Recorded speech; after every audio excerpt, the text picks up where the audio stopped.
RKC ఇంత ముందు బాగేశారు అన్నట్టు వాళ్ళు ఆర్థికంగా ఉన్నారు, కానీ అడుగు తిన కులాలు ఎవరు సుప్రీంకోర్టుకు వెళ్ళలేని పరిస్థితుల్లో అయినా కూడా మీరు ముందుకు వచ్చి ఈ రకంగా బీసీఏ కుల పరిరక్షణ సంస్థ అనేది గతంలోనే పెట్టడం జరిగింది మల్లయ్య సార్ ఆధ్వర్యంలో. కాబట్టి ఎందుకంటే ఇప్పుడు మీరు పోవడం చాలా శుభసూచకం. ఈ టైంలో ఈ యొక్క మరి రేవంత్ రెడ్డి గారు ఓటు బ్యాంక్ రాజకీయాలు కాకుండా కేవలం ఒక కులాన్ని, ఆర్థికంగా ఉన్న కులాన్ని ఈ అడుకొని తినే కులాలకి చేర్చడం మంచిది కాదు. ఎందుకంటే సార్ చెప్పినట్టు ఆంధ్రాలో ఉన్నటువంటి కులాలు, ఆంధ్రాలో ఏ కులం ఉంది? శ్రీకాకుళం జిల్లాలో ఎల్లాపి అనేటువంటి క్యాస్ట్ ఉంటే ఇక్కడ ఉన్నట్టు ఎల్మ దొరలు, ఇప్పుడున్నట్టు హరీష్ రావు, కేటీఆర్ మిసెస్ ఇలాంటి వాళ్ళు ఎల్లాపులను అంటే ఎల్లాపు ఈడ ఎల్లాపులు అప్పుడున్నటువంటి విద్యాసాగర్ రావు ఇలాంటి కొంతమంది ఈ ఎల్లాపులకు మరి ఎల్మదొరలకు ఉన్న సంబంధాలని అది చేసుకొని వాళ్ళని ఇక్కడ తెలంగాణలో దొరల్ని ఈరోజు బీసీఏ చేర్చడం జరిగింది.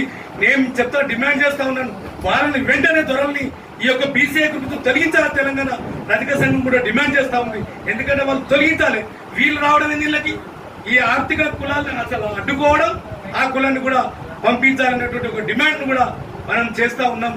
కాబట్టి ఈ యొక్క ఉద్యమం అనేది ఇంతటితో కాకుండా ఈ యొక్క రేవంత్ రెడ్డి వెంటనే ఎక్కడ సభలో నారాయణపేట సభలో ప్రకటించడు, కేవలం ముదిరాజుల ఓటు బ్యాంకు కోసం కాకుండా ఈ 57 కులాల ఓటు బ్యాంక్ అంతకంటే ఎక్కువ ఉంటుంది. కాబట్టి ఇప్పటికైనా మనసు మార్చుకొని ఎక్కడన్నా ఈ యొక్క ఆయన మాటల్ని వెనక్కి తీసుకొని బీసీఏ కులాల్లో చేర్చమని చెప్పి ప్రకటన చేయాలని చెప్పి తెలంగాణ రజక సంఘం బీసీఏ కులాల అన్ని 57 కులాల పరంగా మేము డిమాండ్ చేస్తా ఉన్నాం. చేర్చొద్దు, ఆయన మాటలు వెనక్కి తీసుకోవాలని చెప్పి డిమాండ్ చేస్తున్నాయి.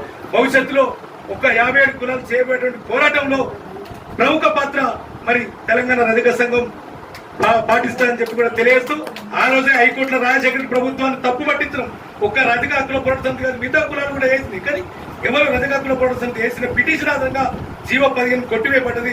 రాజశేఖర రెడ్డికి పట్టిన గతి మళ్ళీ నీకు కూడా పడుతుంది బిడ్డ అని చెప్పి రేవంత్ రెడ్డిని హెచ్చరిస్తున్నాం. ఈ అవకాశం ఇచ్చిన మిత్రునికి ధన్యవాదాలు తెలియజేసి ముగిస్తున్నాం.